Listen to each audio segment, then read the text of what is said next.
coordenadora aqui do Centro de Formação e professora também. E esse é o Sebastião Vanderlinde, ele é associado à Greca Coordenar Colônia, Suzete também. E eles vão fazer a fala sobre os projetos que estão em andamento aqui no município, no território.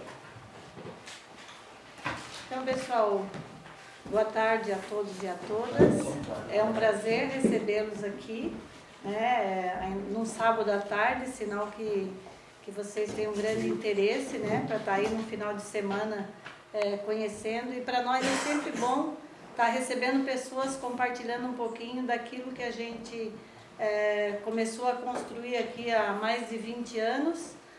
Chama a atenção de muitas pessoas, muitos valorizam, outros nem tanto, né?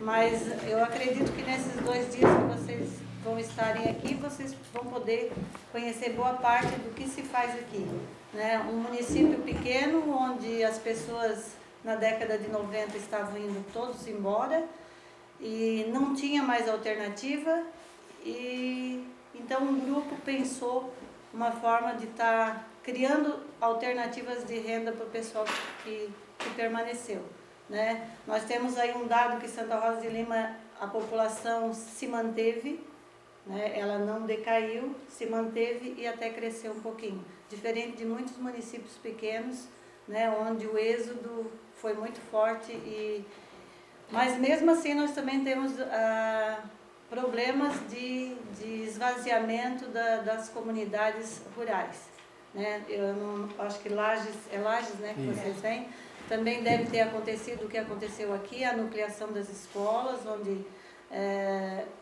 os alunos foram transferidos tudo para o centro, né, que a gente chama de centro, mas nós somos um município rural, né, nós não somos urbanos. E com essa transferência dos alunos para o meio urbano, fez com que aumentasse ainda mais o desinteresse das crianças pelo meio rural. Isso a gente conseguiu perceber assim muito forte. Então essas iniciativas que tem aqui de produção orgânica, de agroturismo, eles vêm assim para criar algumas alternativas de renda, principalmente para os jovens e para as mulheres. Muitas coisas têm dado bem certo, outras nem tão certo, né? Mas nem tudo dá certo naquilo que a gente pensa, naquilo que a gente elabora de início. Então eu não vou ficar aqui acompanhando vocês, a gente depois tem um cafezinho para servir para vocês aqui, e eu vou passar para o Sebastião, que vai então fazer uma explanação das entidades, do que acontece aqui em Santa Rosa. Tá? Sintam-se à vontade, sejam muito bem-vindos ao nosso município. Obrigado. Boa tarde, pessoal.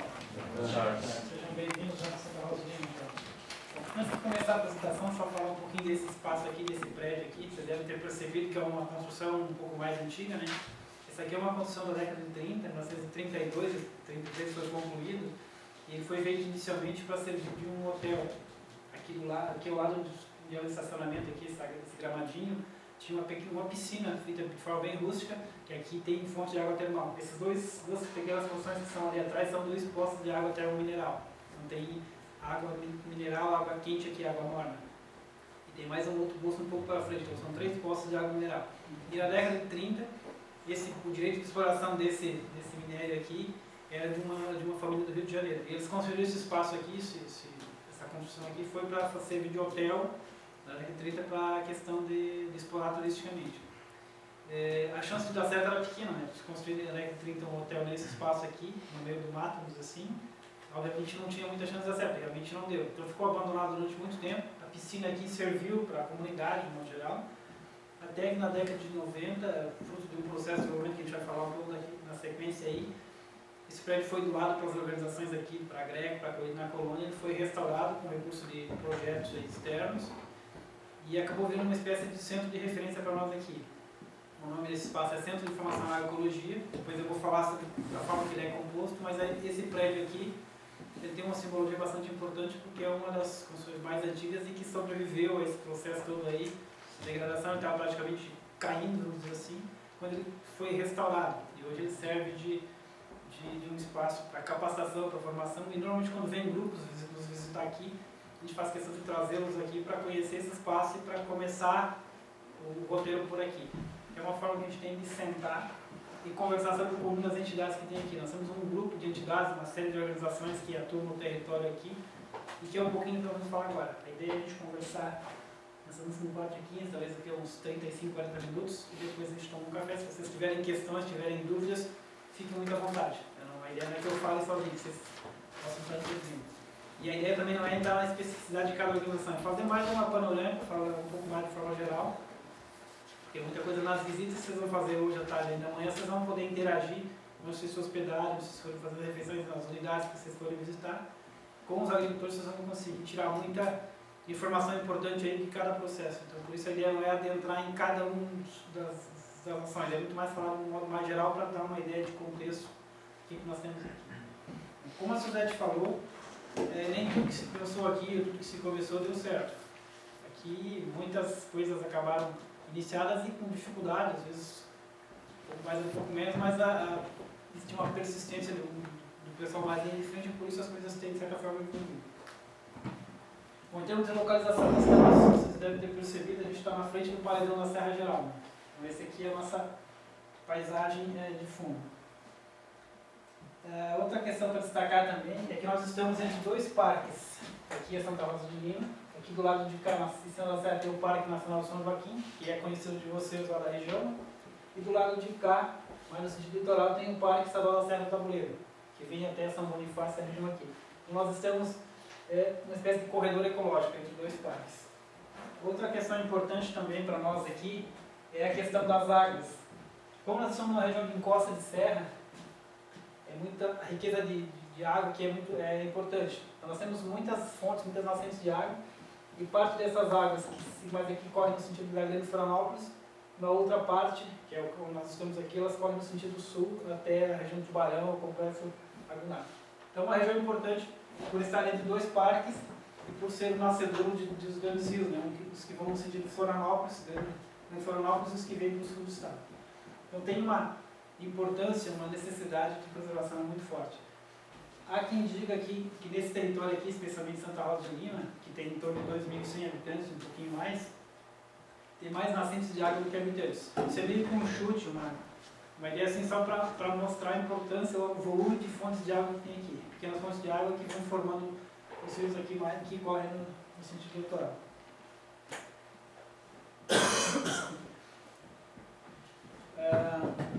Esse território aqui, especialmente Santa Rosa de Lima, a Cisete já falou rapidamente, passou por um processo de esvaziamento muito grande na década de 80, no início da década de 90, com a saída das pessoas aqui, os jovens, as famílias de modo geral. E do ponto de vista econômico, nós passamos por alguns ciclos aqui. O ciclo tradicional, que a gente chama de porco tipo banha, que talvez na região de vocês também tenha ocorrido, que era o porco Macau. Depois veio o ciclo dos agroquímicos, aí o pacote químico, da questão do uso intensivo de adubos químicos, pesticidas e tal. E paralelo a isso, numa sequência assim, esse modelo entrou em crise e entra fortemente a questão do carvão vegetal. Nesse meio todo aqui, tinha, como é uma região de encosta, de Mata Atlântica, era uma região muito rica em madeiras nobres, peroba, canela, que no caso de vocês lá é muito presente a araucária, para nós aqui era a peroba e a canela, as duas principais espécies da Mata Atlântica. E essa madeira foi muito explorada, praticamente foi devastada. E normalmente as regiões ou as cidades que se desenvolvem em torno da indústria da madeira têm um processo de agressão ambiental muito forte, né?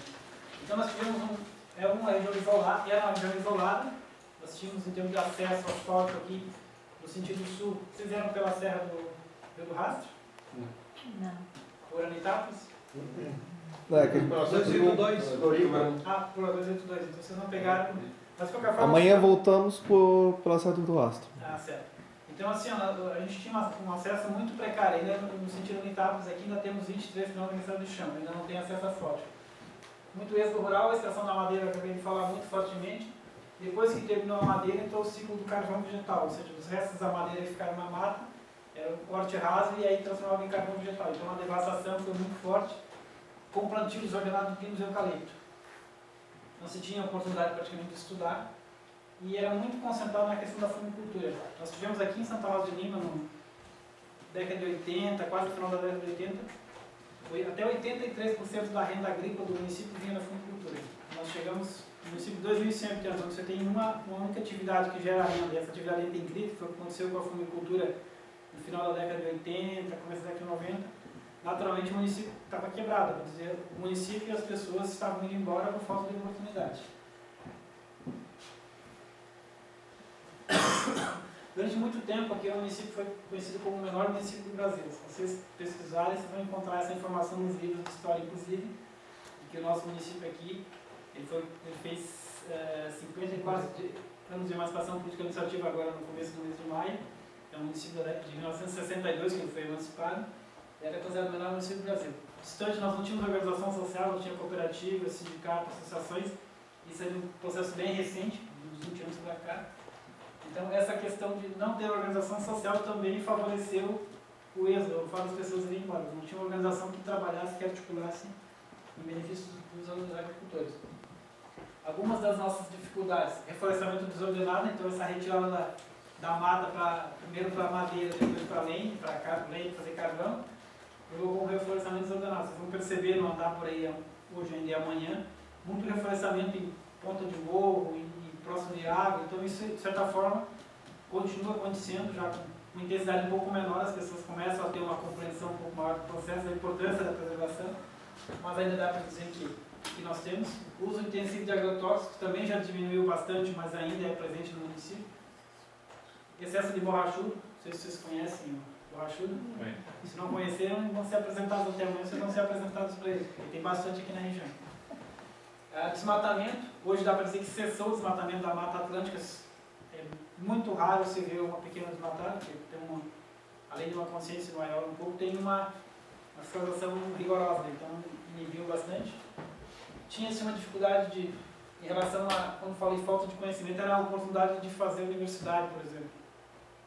A gente tem agora, do período para cá, que se tem essa oportunidade muito mais presente. Hoje nós temos uma turma da Universidade Federal em Santa Rosa de Lima. Então, a UFSC tem uma turma, da qual o Leandro faz parte, que estudei em Santa Rosa de Lima. Então, a gente conseguiu avançar nesse aspecto. Tem transporte escolar para a universidade aqui da região, que é o Unibab, que é em Orleans, para o Sul, que é em Tubarão, para a FUCAP, que é em Capivari. E tem alguns jovens que vão fazer agronomia e outros cursos assim em Florianópolis. Então, nós temos, hoje, em termos de universidade, dá para a gente estar bem servido, né? Não dá para nós reclamar. Então, apesar de ter um curso aqui, mas dá para dizer que tem uma boa condição, uma infraestrutura que permite, mas isso não era a realidade uns anos atrás. Uma outra dificuldade de estrutura pública carregada, isso é meio típico de municípios pequenos, municípios rurais, onde as estruturas públicas dos municípios são carregadas, muito inchada a máquina pública e acaba diminuindo a capacidade de investimento. Dá para dizer que as prefeituras, isso não é prefeitura de Santa Rosa de Lima, de um modo geral, dos municípios brasileiros, especialmente os pequenos, não ter capacidade de investimento ou de potencializar o desenvolvimento, porque acaba tendo uma estrutura muito carregada e se consome todo o recurso na máquina pública. Aqui uma foto para ilustrar um pouco como que era o desenho de 25 anos atrás. Lá os fundos uma casa bem precária, e mais aqui à frente a estufa de fundo, que era a paisagem preponderante, nesse caso aqui com 2 estufas, inclusive. Então era o desenho do retrato do município, dá para dizer que era esse. Vocês também plantavam fumo, né? Meu pai? O tio plantava junto com o tio Bolero. Ah, tá. Então assim, praticamente todas as... 80% da renda agrícola do município no momento veio da funicultura. Então dá para deduzir que praticamente 80% das propriedades rurais tinham atividade com a funicultura. Mas a gente plantou só durante 4 anos. Começamos a plantar, aí a gente, no caso, os meus pais e o meu tio, onde vocês vão ficar hospedados hoje à noite, viram que não era algo que tinha futuro, e aí foi só o prazo de conseguir terminar de pagar todas as dívidas que foi conseguido com a fumicultura, né, fazer estufa e tal, e aí eles largaram a fumicultura e entraram em outras atividades. Bom, até aqui eu pintei um quadro para vocês para dar ideia de como que era o cenário do município até 1990, até a década de 90. Não quer dizer que se resolveu todos os problemas hoje, muito pelo contrário, tem muitos problemas que afloram a cada dia. Isso é natural do processo, você resolve uma situação, avança, aparecem outras dificuldades. Então, com esse quadro assim, bastante crítico do município, das pessoas indo embora, jovens indo embora e depois as famílias inteiras indo junto, por falta de oportunidade, muitas famílias vendendo suas terras porque não se viabilizavam mais. Aí chegou no na década de 90, início da década de 90, um grupo de pessoas, a gestão pública da época, com mais algumas pessoas daqui do município, pessoas que haviam saído já, resolveram que tinha que parar e pensar alguma coisa para tentar virar esse jogo, para reverter esse quadro. E aí a primeira providência foi, além de, claro, pensar alternativas, foi, não, vamos fazer uma festa de congraçamento, reunir as pessoas que ainda estão aqui com as que já foram embora e têm vínculo aqui, ou com parente, ou que sempre voltam para a cidade. Então, em 91 surgiu a primeira Gemüse Fest. Gemüse é um prato típico da cultura alemã, ele é feito com batata inglesa, couve de folha e defumado de suíno. Talvez vocês encontrem ou na janta ou amanhã um Gemüse na refeição aí. É bem típico aqui do nosso município aqui, especialmente Santa Rosa Lima, que é um prato bem comum. E deu origem à festa, fez a primeira Gemüse Fest em 1991, que tinha esse objetivo, uma espécie de congraçamento, reunir as pessoas que haviam saído com as que permaneciam, e também pensar alternativas. Não era somente a festa pela festa, era fazer a festa, mas pensar alternativas do que se poderia fazer para virar esse jogo, para que criasse minimamente uma perspectiva de permanência aqui no município. Então, a partir dessa festa, se criou o que chama de comissões de trabalho, ficaram pensando, discutindo. Aí tinha pessoas da universidade participando, tinha supermercadista que era filho de Santa Rosa Lima, que morava no Florianópolis, tinha um supermercado, e aí foi reunindo pessoas aí, várias pessoas, essa alternativa. E aí tinha um supermercadista que morava de Florianópolis, da rede Santa Mônica, que era filho de Santa Rosa Lima, e que ele propôs, o que ele poderia contribuir é oferecer um espaço no supermercado que era proprietário para vender produtos aqui do município, de Santa Rosa Lima. Porém, a condição era ser livre de agrotóxicos. Na época não se falava em produção orgânica ou agroecologia, se falava sem agrotóxicos, era o termo que se usava na época. Não tinha uma legislação clara também brasileira a respeito disso. Era meio que uma espécie de moda na Europa, e esse supermercadista tinha ido para a Europa, principalmente na França, e tinha conhecido isso lá. Chegou aqui e propôs o desafio, e um grupo de 6 famílias propôs o desafio. Então vamos começar a produzir diferente e vender no supermercado. Inicialmente era basicamente hortaliças. E aí, em 96, surgiu a AGREC. Fruto desse processo, surgiu a AGREC, que é a Associação de Agricultores Ecológicos da Agricultura da Serra Geral. Então, era a associação que ia tratar, que ia cuidar dessa questão de organizar a produção de produtos livres de agrotóxicos. Isso em 96. Em 98, surgiu a Acolhida na Colônia, que é a Associação de Agroturismo, que é onde vocês vão se hospedar, vocês vão visitar também alguns empreendimentos aqui. E em 2005, o Centro de Informação e Ecologia. O Centro de Informação e Ecologia é esse espaço aqui, mas ele é muito mais que isso, ele é a reunião das entidades todas que atuam aqui no território. Então a gente vai ver daqui um pouquinho quais são as entidades. Bom, então a AGREC surgiu em 96. Hoje permanece a AGREC, hoje a AGREC, com aquele símbolo lá em cima, continua sendo a Associação dos Agricultores Ecológicos da Agricultura da Serra Geral e virou a marca do produto. E quem organiza e faz todo o processo de organizar a produção, a questão meio e a questão de comercialização é a Cooperagrec, é a Cooperativa dos Agricultores Ecológicos. A associação não é uma figura jurídica habilitada para fazer negócio, para comercializar, para comprar e vender. Então criou-se a Cooperagrec em 2007 para fazer esse papel que a AGREC tinha dificuldade por não ser uma figura jurídica apropriada para esse tipo de ação. E aí virou a marca, então nós hoje podemos dizer que a AGREC é uma associação que continua existindo e é a marca do nosso produto. Se vocês olharem naquele banner lá, tem todos os produtos que estão lá, tem aquele rótulozinho, aquele símbolo que está lá em cima, que é o símbolo da marca AGREC, que é a marca do produto hoje. Então a marca do produto orgânico é a AGREC e a marca do agroturismo é a Acolhida na Colônia. Em 96, então, começaram as primeiras, assim, dá para dizer que começou a primeira relação com o mercado lá e se criou a AGRECO. Em 98 surgiu um programa do governo federal da época, ligado ao PRONAF, que era ligado, tinha o objetivo de construir agroindústrias no meio rural. Era um programa piloto no Brasil, e por ter esse embrião aqui de produção orgânica, produção limpa da época, se conseguiu que esse projeto viesse fazer o piloto aqui na região, Santa Rosa Lima e nos municípios arredores.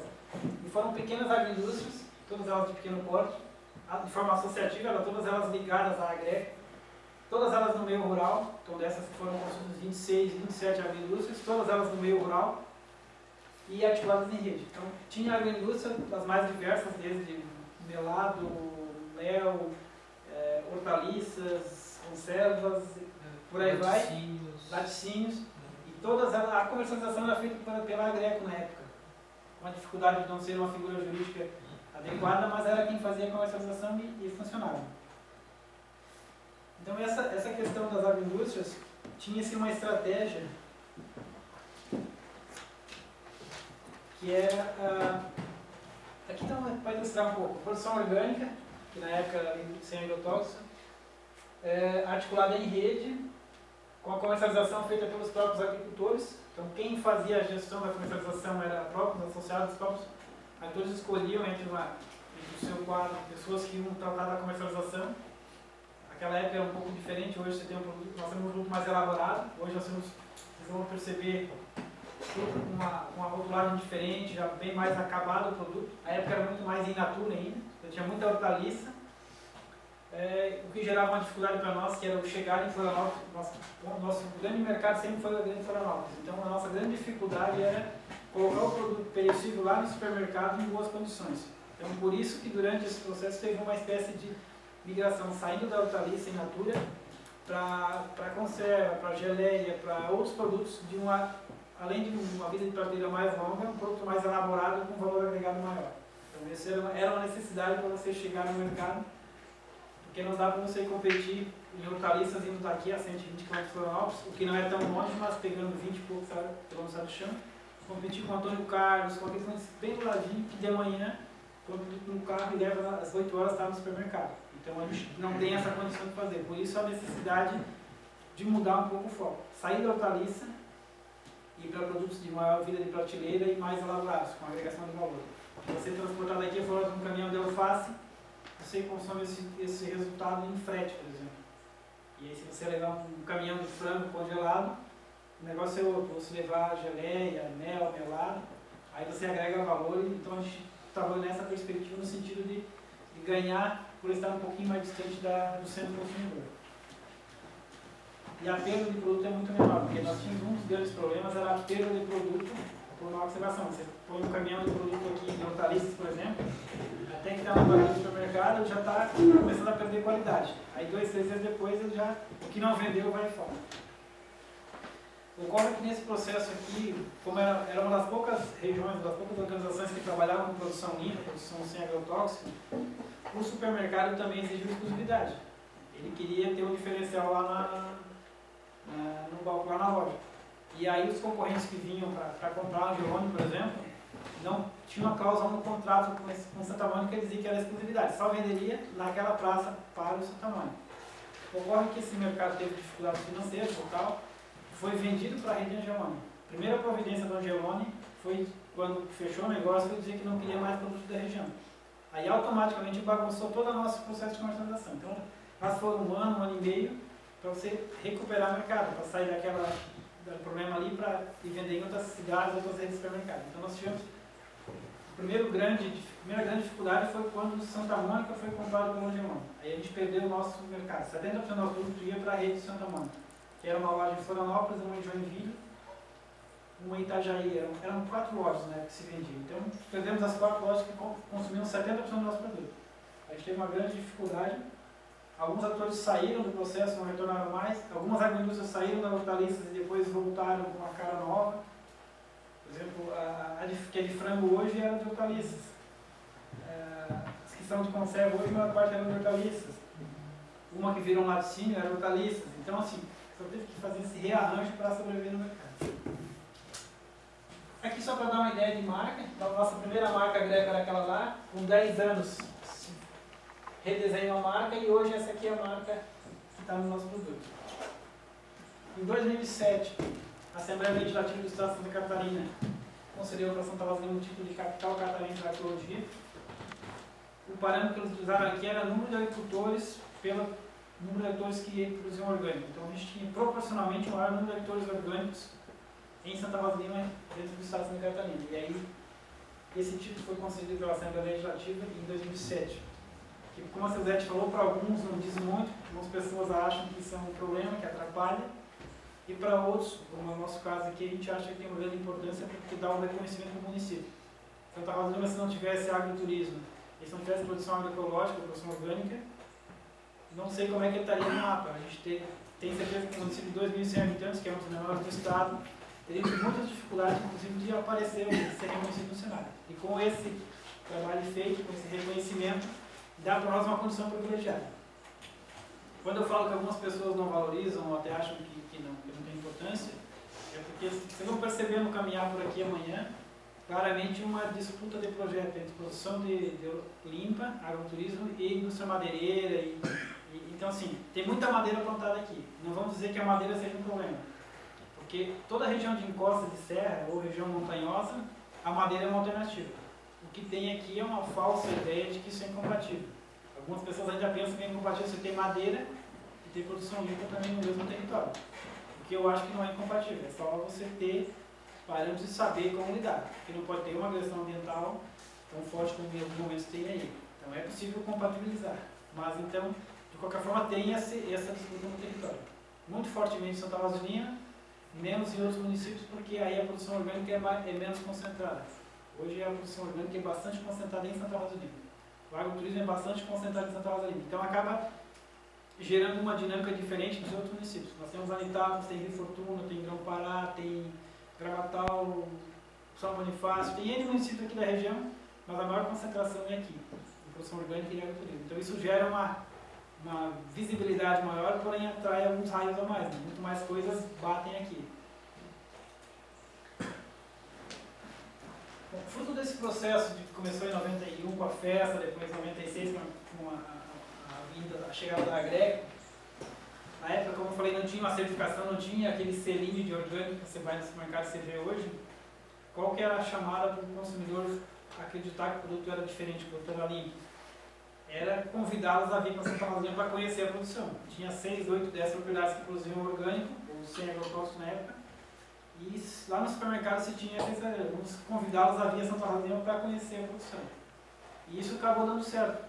Os consumidores começaram a vir para Santa Rosalina para conhecer, começou a despertar o interesse das universidades, trazer estudantes, professores, grupos eleitores de outras regiões do estado, até de outros estados, começaram a vir para cá para conhecer. Isso para nós gerou um outro problema, que era onde receber essas pessoas, onde oferecer uma alimentação adequada, onde ter lugar para pernoite e tal. A gente não tinha essa estrutura.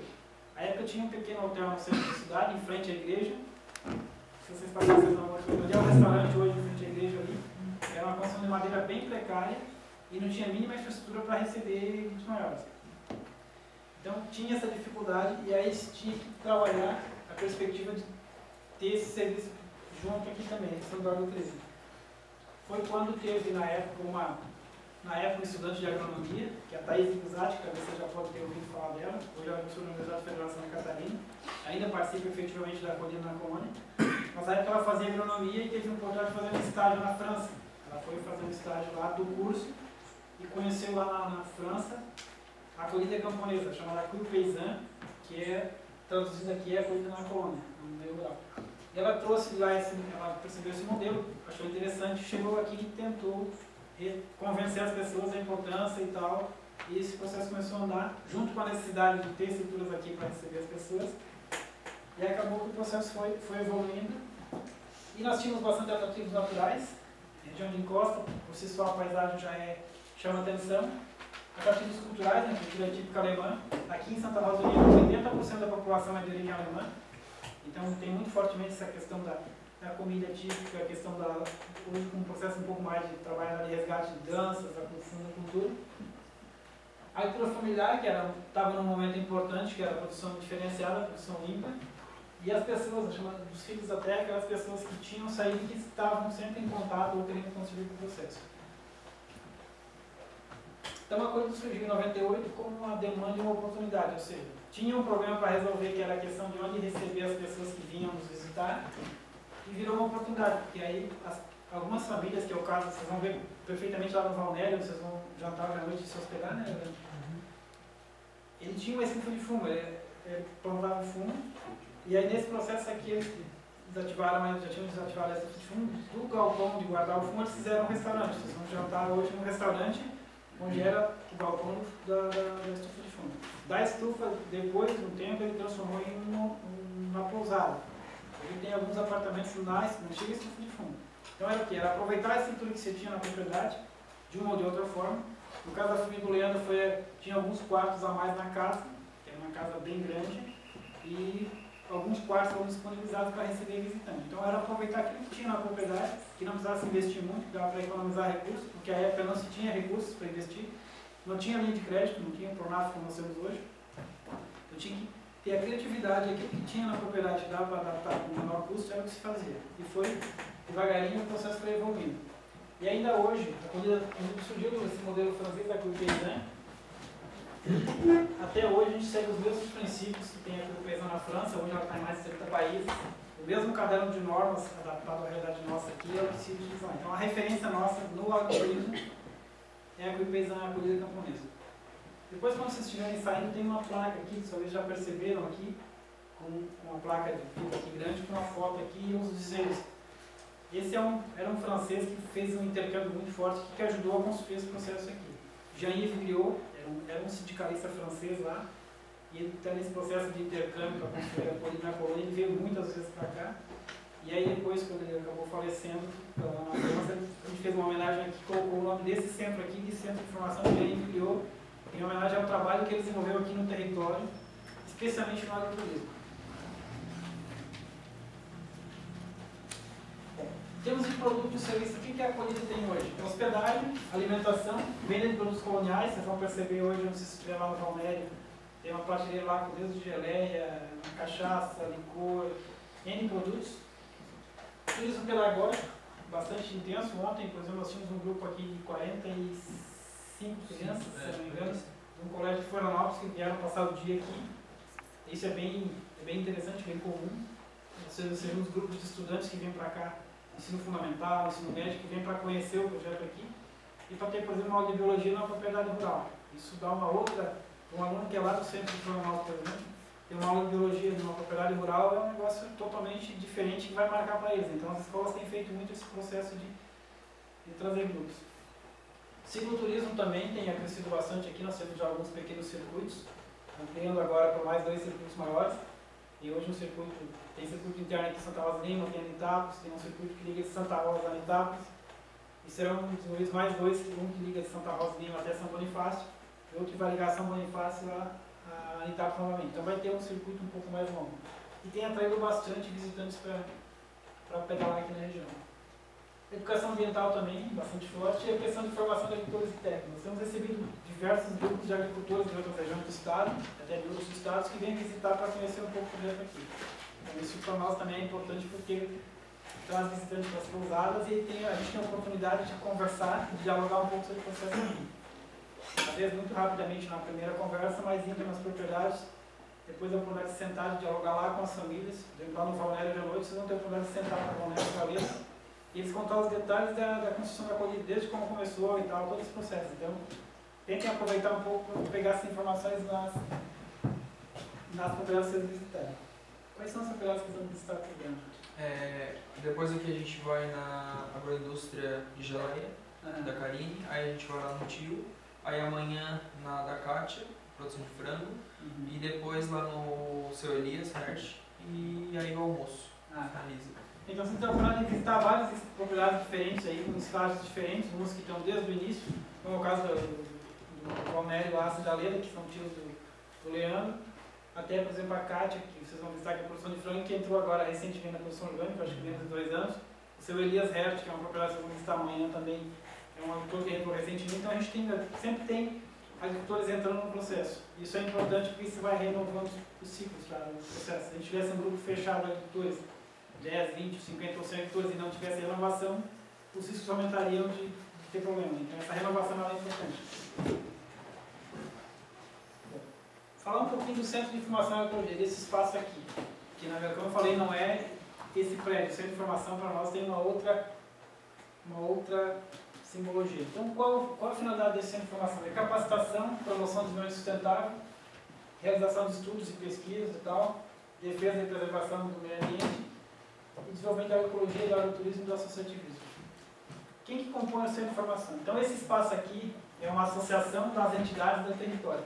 Então, quem compõe essa informação é a AGREC, que foi a primeira entidade que surgiu nesse processo, a Cooperagrec, que é a Cooperativa dos Agricultores Ecológicos, a Acolhido na Colônia, a Cressol, que é uma cooperativa de crédito que atua em toda a região aqui, tem sede em Santa Rosa de Lima e surgiu em 99, junto com esse processo da GREC, da Colina Colônia, ela surgiu em 99, na qual eu fiz parte por um período como dirigente.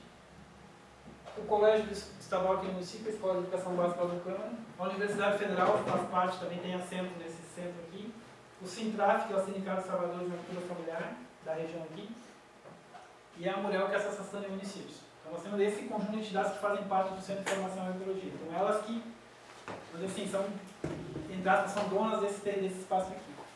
E esse é um espaço aberto. Nós tivemos recentemente a manifestação da Univalo, que tem interesse de fazer parte do Centro de Formação. Esse é um espaço que pode estar aberto para as prefeituras municipais, desde que elas queiram participar. Nós temos aqui a AMUREL, que é a Associação de Municípios, que de certa forma representa nós. É super importante nós termos prefeituras municipais participantes do centro aqui. Você dá um reforço muito maior. Quanto mais entidades, organizações tiverem esse espaço aqui, defendendo um projeto, muito mais fortalecido ele vai ficar. Então essa é uma questão permanente. Quando começou tinha a GREC e a Colina Colônia, que eram as organizações que compunham esse centro aqui. Hoje a gente teve essa lista de entidades e é aberto a receber outras entidades também. Então é um processo que está aberto. O que o Centro de Informação desenvolve hoje? Hoje nós estamos na fase final de um prêmio de pesquisa, que é um prêmio, que é um recurso que o Centro de Informação conseguiu captar, de um prêmio que o Centro ganhou no final de 2011, 2012, que foi o prêmio da FINEP de R$500 mil, até tem aqui na fora uma placa, depois vocês podem ler, tem umas informações ali, que era um prêmio de R$500 mil que o Centro de Informação recebeu da FINEP, que era o direito de apresentar um projeto inovador. Ou seja, a FINEP disponibilizaria R$500 mil para nós fazermos um projeto inovador. Não poderia ser mais do mesmo, ou seja, não podia ser aquilo que a gente vinha fazendo, tinha que ser algo diferente. E aí, depois de muita discussão, várias reuniões com mais de 20 pessoas participando, poder tudo junto, se decidiu fazer um projeto de pesquisa para testar, para desenvolver aqui na região uma cadeia de óleos essenciais orgânicos.